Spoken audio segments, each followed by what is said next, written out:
It used to be, parents used to teach their kids that if someone's saying something that you don't like, ignore them, walk away.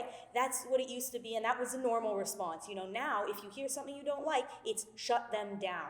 You have every right and responsibility to shut them down, and that is terrifying. It should be terrifying for everyone that represents democracy, free speech, or freedom of ideas. David Menzies for the Rebel News here at York University in North Toronto. Well, folks, late last month you might be aware that a club on campus, that would be Harat, held a Israel information session. And unfortunately, instead of engaging in lively debate with those who have a differing opinion of Israel, a mob of unruly thugs crashed the event, creating chaos. Security had to be called. The police eventually had to be called. It was a truly ugly incident featuring numerous anti-Semitic incidents. Well, this received the condemnation of the Prime Minister, the Premier of Ontario, Doug Ford, Toronto Mayor John Tory, and the university vowed it was going to do something in the aftermath.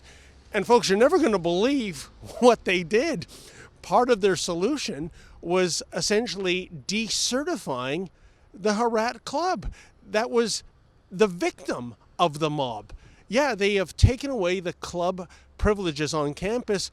Well, we reached out to the Toronto director of Harat Canada, that would be Lauren Isaacs, and she was at the event that night it occurred, and here is what she had to say.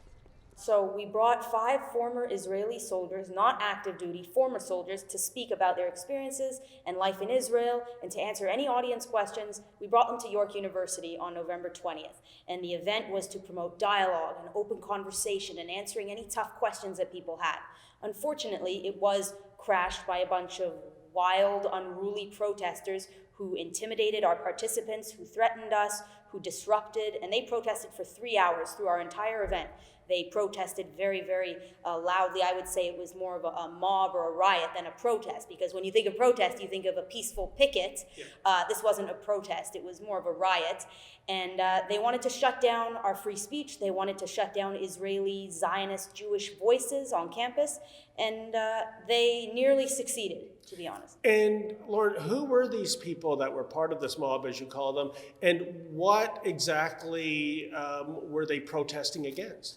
Sure. So the mob was led by Students Against Israeli Apartheid, SIA, which is an anti-Israel, anti-Jewish club on campus. And they've been known to protest and disrupt and threaten. Their club has been previously banned from campus before, and they led the protest. What they were protesting? That's a very good question. In my logical mind, I don't exactly know, because there was nothing to protest. It was an open event with dialogue. Everyone was invited, of all faiths, everyone in the community, all students. It was a peaceful event where questions were encouraged.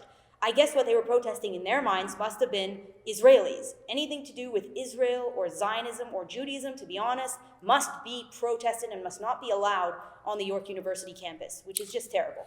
One of the actions taken by the university, inexplicably, if you ask me, is that your club, Harat Canada, at York University, is now decertified. Is that correct? Yes, our privileges have been revoked. We've been banned. It's tantamount to de-ratifying us as a club on campus. But you were the victim of this, as you call people that formed a mob to shut down freedom of speech on campus. What is the ostensible policy reason of shutting down your club? That's a great question. We were given no reason. I received a letter 3 days ago that simply stated that they're doing an independent investigation. The York administration is conducting an independent investigation, and their best course of action right now is to suspend all our privileges as a club. And tell me, the school, York University, Lauren, traditionally, historically that is, this always had a reputation as being a very welcoming space for members of the Jewish community. In recent years, that really hasn't been the case from what I can tell from what I see in the popular press. What is going on campus at York University these days? York University was started by a bunch of Jewish people. It was funded by Jewish donors. It used to be a haven for Jews. It closed on Jewish holidays, It was a great place. Now it's completely different. It's like you're living on a new planet. I mean, they've got a terrorist loving mural that hangs in the Student Center glorifying violence against Israelis. They have passed BDS resolutions to boycott the State of Israel many years ago. They have Israel Apartheid Week, which drags on as Israel Apartheid Month. Really, the groups on campus like SIA are, comparing Israel to the Holocaust, which is a definition of anti-Semitism, and all these things contribute to the climate on campus. And I guess one last question. When you originally staged this information session with the ex-Israeli reservists, did you expect anything like this? And I'm saying that in the context of, well, those who are against your club, they might make the assertion that you were being unnecessarily provocative by doing this in the first place. How would you respond to that? I've been called provocative and inflammatory, a Nazi, all the time I get called these things. A Jewish woman has been called a Nazi. I get called a Nazi all the time.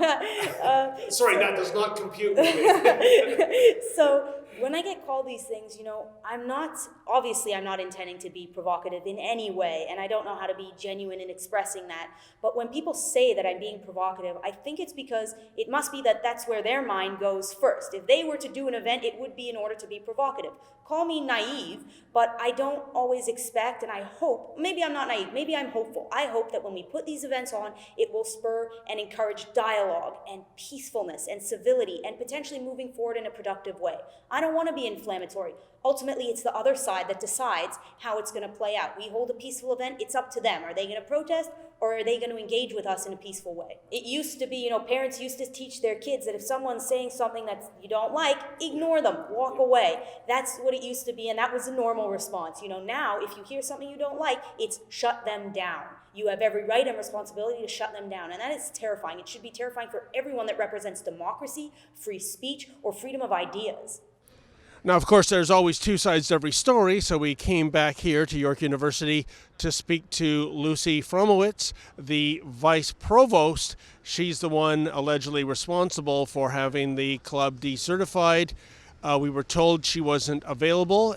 It is absolutely baffling. Maybe the reason why nobody wants to come on camera and explain what happened is, how do you explain the unexplainable? This is clearly blaming the victim for a very ugly incident that happened on campus, and it should be condemned.